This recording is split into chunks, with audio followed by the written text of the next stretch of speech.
The contents of this podcast are for informational purposes only and should not be considered medical advice. If you have a specific health concern or condition, please consult a qualified healthcare professional for more details. Check out herguru.uk/disclaimers. Hi, this is Work Stress Anxiety. I'm Cheryl Paris, and I am joined by DrVanessa today, and she's got some really interesting ideas on why we should understand chronic stress better. So let's get started. Hello everyone, it's Cheryl here. Welcome to Work Stress Anxiety. If you've had the kind of day that I have had, you'll be so pleased that we have an amazing guest here today. Welcome, Vanessa. Hi, Vanessa. Hi, thank you so much for having me. Now, if you're like me sometimes and you're exhausted, but you feel there's technically nothing wrong with you, you'll be so glad that Vanessa is here because she has an amazing concept called brain dollars. Vanessa, can you explain brain dollars to us?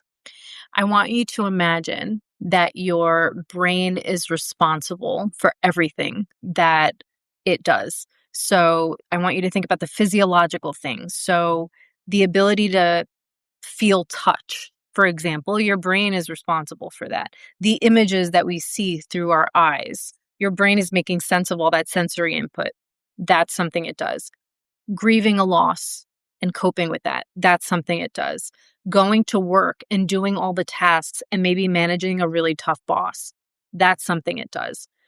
The reason I'm labeling all these things is everything that your brain does, the big, the small, the good, the bad, it's going to cost it money, and it works like real money. So the resources that the brain utilizes are finite. The reason I make this a big deal is that most people, myself included, feel like we can just keep pushing our brain to do the things we want it to do, no matter how foggy we feel or like we're lacking concentration or it's really hard to get going. We'll have that cup of coffee, we'll have a stimulant, we'll do something to get us engaged, and we just keep pushing.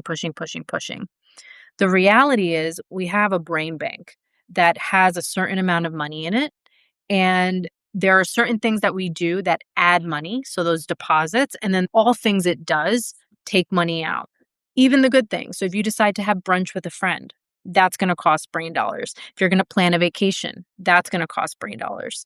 So when people are pushing themselves or holding stress for a long amount of time, it's not one cost. It's a cost that accrues day after day after day, which is why often it takes a little while for us to realize that we're becoming depleted. At some point, that bank had enough money to hold that thing, maybe for a month, maybe for 6. I don't know how much was deposited in there. But at some point, if you are withdrawing more brain dollars, more brain money than you have saved, you're going to start to feel that exhaustion, that I don't know what's wrong, but I don't feel right feeling. And I think burnout, some anxiety, some depression, not all things like that, but we are not going to feel our best if we are not making enough deposits to support all the things our brain is doing, but also all the things our brain is carrying. And chronic stressors is a way that we hemorrhage those brain dollars without even realize, because just holding something that we're not dealing with is going to cost it something. So it's interesting what you say. It's almost like it has an accumulative, almost like a compound interest effect, especially where maybe in the workplace when you're dealing with something like a difficult boss, or the work itself is quite draining for you. That's going to compound the amount of dollars that you're losing. Is that right? That's absolutely right. And I would argue potentially that interest actually goes up over time. So, if you imagine going to work, and let's say that job, if it wasn't a bad one, was like $100 brain dollars a day. If it's a bad job, on the back end of that $100 is probably another 100 or another 50 that is just there because you have the job. So even on a day that you're not going to work, let's say it's Saturday and you don't go back until Monday, the stress of knowing your boss is crazy and you have people that are stealing your work, or you have to pull 80 hours Monday to Friday next week, whatever it is, just knowing that you are already stressed on a day that you're not even there, $100 gets taken from the account that day, whether you go to work or not. The same thing would be true. I know we're talking about work, but the same thing would be true of like a bad or a difficult relationship, right? Even if you're not in an argument with someone, if you're in a relationship closely with someone that's doing toxic, unhealthy things, that's another way that we just hemorrhage these brain dollars, because just holding it is enough to have to like withdraw some of our resources. And so what ends up happening, like I was saying, is that the task itself costs money. And then the interest you're describing costs more money. And over time, we are going to get closer and closer to zero for that brain bank. Because unfortunately, doing the things that make the deposit are also going to require a little bit of money. So, for example, exercise is something that is neurologically and psychologically very helpful. Deciding to do exercise is going to cost you money to make that decision. So, if you're running out of money, it's really hard to do self-care. And I'm sure, I mean, I know I've had that experience where I'm really not doing well, but like the last thing I want to do is like go for a bike ride, right? But I also know that if I actually got myself to do it, I might feel better afterward. Right. So it's this weird thing where you put money in, but then you get even more out. And that's the difficulty of really heavy things that drain us, is that at some point you're also going to lose the resources to actually reinvest in yourself. And that's why this gets very, very tricky. It's really interesting. You were speaking and I was thinking about that fable. I can't remember how it goes. The goose and the golden eggs. Interestingly, how the very resource that we have, Mhm. us, um, we take it for granted for various reasons, and then we don't put that resource, that energy back into ourselves so that we can produce those things. It's really interesting. When I was younger, I had a lot of experiences that happened in a really short space of time, and I upped and left where I was, um, because I thought that I should be able to deal with it. And I didn't want to see nobody that reminded me of the situation that I was in. Mhm. So I moved, 50 miles away. And so that I ended up where I am here. But what I think is really interesting, what you say, we can make deposits. And those deposits, I presume we can make them on a daily basis. Absolutely. And many times a day. Um, I think, a lot of self-care that we learn about, or that are more common knowledge. So, making healthy decisions when we're eating, making sure we're moving enough, journaling, meditating, stretching, yoga, seeing friends, connecting with loved ones. These are all deposits. Um, but then there are also, you know, things that we can do throughout the day that are going to be helpful. So, for example, for some people, clutter, having a lot of things around them, brings stress, but it's also going to take some of those brain dollars to clean it up. We have to figure out whether or not keeping your space tidy actually gives you a deposit, or does it just drain you. um, Deep breathing, right? That's something that I know for myself. I see patients 3 times a week, and sometimes I will have a very heavy session with someone who's going through something very difficult.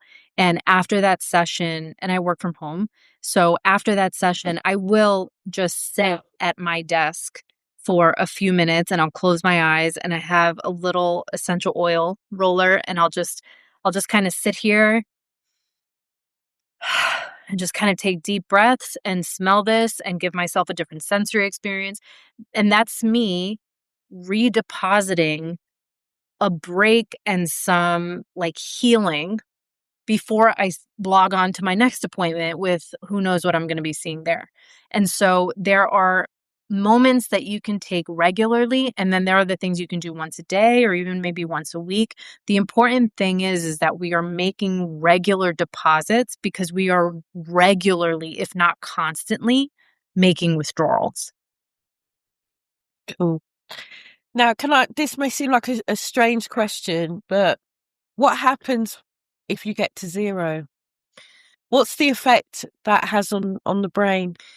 So when we get to zero, I think that's when we start to see people that are exhausted for no reason. The people that are just feeling burnt out, no matter how much rest they get on the weekend, they're still depleted Monday morning. The thing that makes this so hard is that people get to zero very gradually. It's not overnight. If it happened in a moment, we would notice it because the difference between feeling okay and feeling terrible is pretty wide. The problem is we start to lose those dollars a little at a time, and then we get used to it, and then we get used to it, and then we get used to it. And then by the time we get to zero, it's incredibly difficult to identify it and then even do anything about it because we can't even invest in the things that make those deposits back into our brain. And so it's really, really important that we try to reflect and take inventory of how we're doing throughout life, not just in the moments when our mind and body is screaming at us to pay attention. That's normally when we look, and then it's like, oh my gosh, I don't even recognize myself, but I don't even know where to start because I don't even remember the last time I felt like me. Um, the brain is going to do everything it can to keep you going. But I think it takes our discretion to recognize when it's working really hard or when it's working on empty. Okay. It what I find really, really interesting, and it's interesting what you say about how you just take these short, for want of a better word, Mhm. moments between things to add deposits. I know a lot of people, personally, and even just thinking about it, it just makes me feel so sad that they're in professions that they've worked so hard to get there. They've been ambitious. I was never ambitious, by the way, when I was younger, not at all. Um, they did the hours, they went to university, they went or college, um, they got their first degree, their master's degree. People like you who've got PhDs have worked so hard to achieve what you've achieved. They were in the job of their dreams and they're miserable, truly miserable. And because they may have student loans, or by that time they've got families that they feel as if they have to provide for. I suppose what I'm asking is there a way that people can reconcile where they are to where they want to be in a way that is constructive, do you think? So I think there are two paths, and I think it depends on the options someone is allowing to exist. So in one version, someone is not going to change the circumstances because they have to stay in that job. For example, I don't know if this is international, but in the United States, after you get your degree, if you work for a nonprofit for 10 years, you have complete loan forgiveness. So there are many people that I know that are in a job they really don't like, but in 10 years, they're not going to have to pay back a dime. And so they're like, I'm just going to keep doing this thing. Right. So I think there are the folks that are absolutely not going to leave the hard thing and they just have to get through it. And I'll give you one skill for that.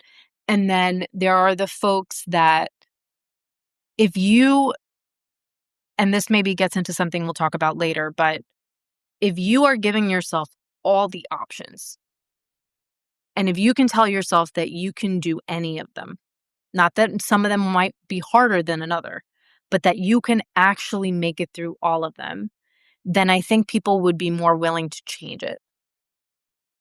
I think when people are waiting to be broken to make that decision,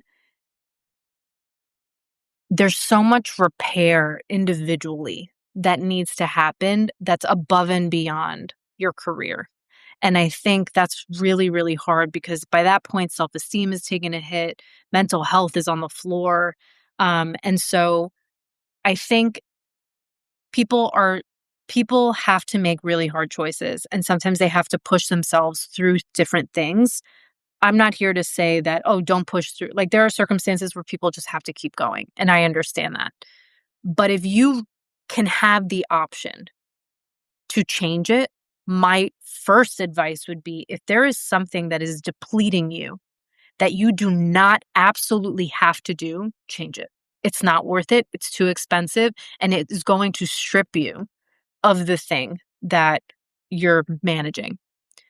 For the people who cannot change that for whatever the reason, one of the quickest, best ways to maintain performance metrics and to make regular deposits neuropsychologically is to take intentional, regular breaks.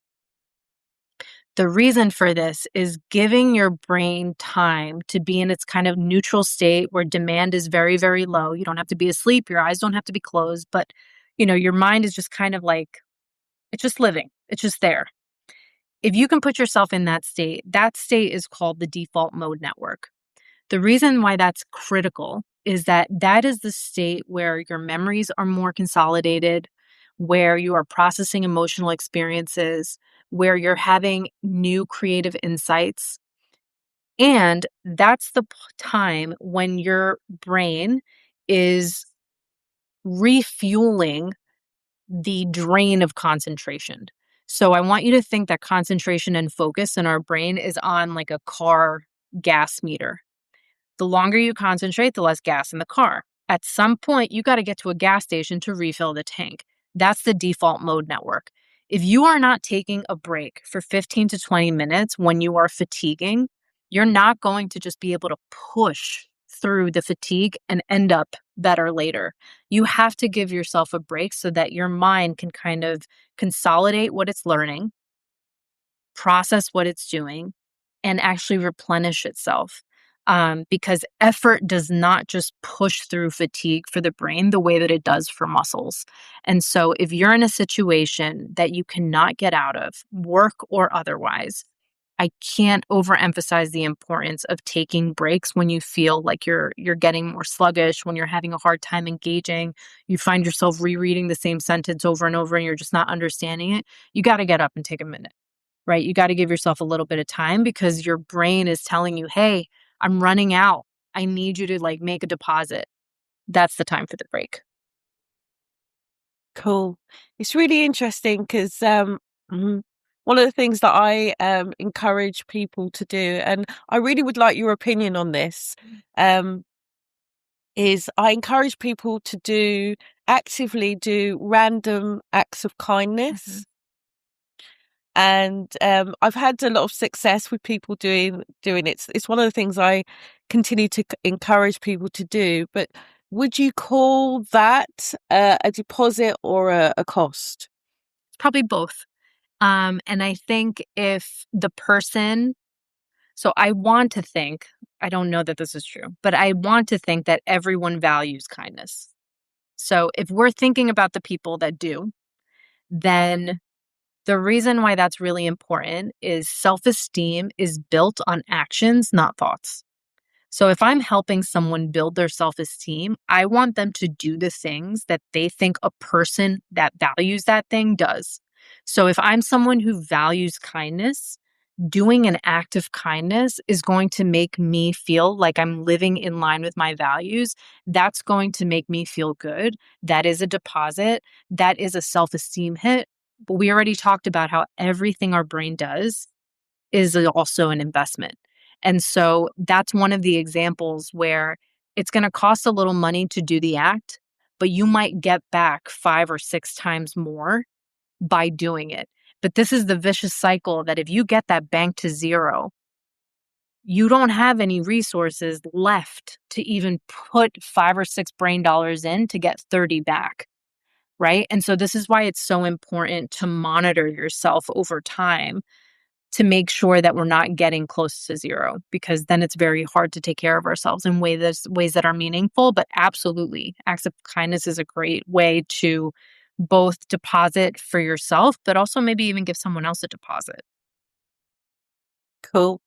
Now, before we go, Vanessa, I would like to ask you, what is your favorite type of deposits that you Mm, think people can do in, especially in the work environment? I haven't been asked that question before. Um, so before you finish the sentence by saying in the work environment, my first thought was every night my husband and I do something called dance party with my 1-year-old. That is, I think, my highest deposit. But at work, particularly for my line of work, where I have the privilege and responsibility of sitting with people in very, very difficult moments. Um, I think for me, regularly reminding myself to breathe deeply and to kind of stretch and just like really kind of be in my body in a way where I'm not numbing, I'm not scrolling on my phone. I think that for me, because of my line of work, is where I make the most regular deposits, because I think I'm having to make so many withdrawals during the day, kind of managing and helping people with their things. But I think it's probably across disciplines that deep breathing, taking breaks, making sure that you're not losing yourself in the problems that you're dealing with, but actually like trying to stay grounded in yourself. I think those are probably some of my favorite. Cool. I want to thank you very much, Vanessa, for being here and sharing all what you have today, especially your brain dawdlers. And yeah, thank you, Vanessa. Thank you so much. Oh man, Vanessa is truly amazing, and I hope you take away a lot from this episode. Her brain dollars idea is such a practical way of noticing where your energy is going. Remember, all guest links are available in the show notes. So bye for now.